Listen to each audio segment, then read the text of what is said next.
அஸ்ஸலாமு அலைக்கும், welcome back to Parveen's கிச்சனில். இன்றைக்கி தோசை மாவை வச்சு எப்படி நம்ம போண்டா சுடுறதுன்னு பார்க்கலாமா? இந்த வீடியோ ஃபஸ்ட் டைம் பார்த்துட்டு இருந்தீங்கன்னா சப்ஸ்கிரைப் பண்ணி லைக் பண்ணுங்கள். வீடியோக்குள்ளே போகலாமா? இது அரிசி மாவு, தோசையெல்லாம் சுடுவோம் பார்த்தீங்களா, அந்த மாவு. இது கூட கொஞ்சமாக மைதா மாவு சேர்க்க போகிறேன். நான் கொஞ்சமாக செய்கிறதுனால கொஞ்சமாக தான் சேர்த்துருக்கேன். இது நல்லா இப்படி மிக்ஸ் பண்ணிக்கலாம்.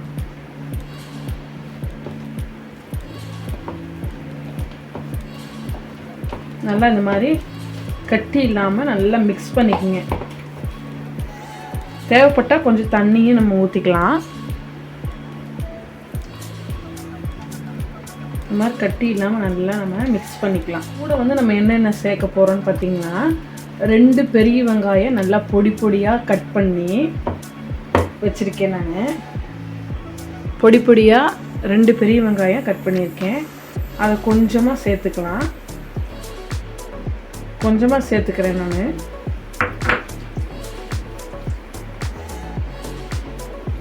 இது கூட காரத்துக்கு ஏற்ற மாதிரி நான் 2 மிளகாய் எடுத்திருக்கேன். அதையும் சேர்த்துட்டு நல்லா இந்த மாதிரி மிக்ஸ் பண்ணிக்கலாம். கருவேப்பிலை, கொத்தமல்லி தழை, இது 2ஐயும் சேர்த்துட்டு நல்லா இந்த மாதிரி மிக்ஸ் பண்ணிக்கலாம். கொஞ்சமாக உப்பு சேர்த்துக்கிறேன் நான். நல்லா அதையும் மிக்ஸ் பண்ணிக்கலாம்.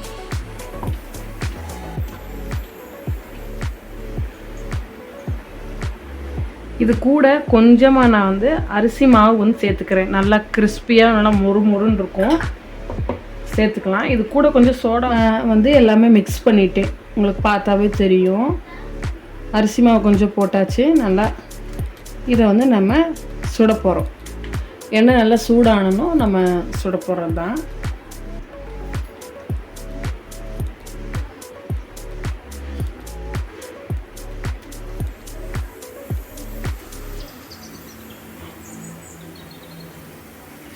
நம்ம இதை அப்படி எண்ணெயில் சூடாக அப்படி நல்லா அப்படி மெதுவாக திருப்பி போட்டுக்குங்க.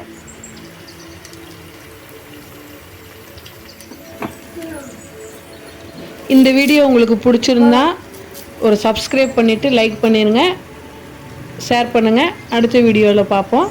அஸ்ஸலாமு அலைக்கும், பாய்.